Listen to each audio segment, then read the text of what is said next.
uzagira inshuti izakugeza ku muco w'ukuri, ifite ubwenge izakubwira inyangamugayo, izagufasha gutera intambwe nshya.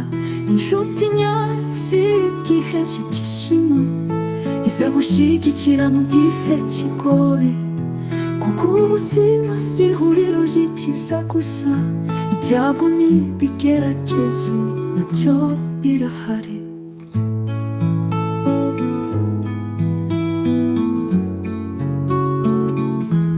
Inshuti izajya ikubwiza ukuri kabone nubwo twakubabariza umutima, kuko ukuri gukiza, ukuri gukomeza, uzakugira urumuri rwawe.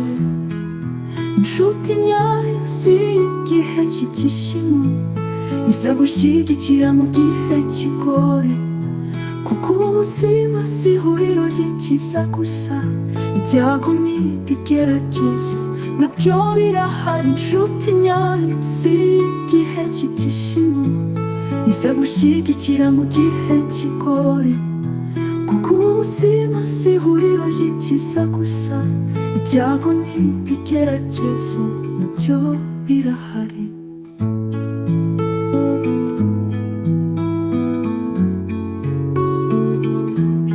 Mwana wanjye uzagira inshuti nziza, izaguherekeza mu rugendo rwawe, inshuti ifite urukundo nyarwo, izaguhora iruhande rwawe.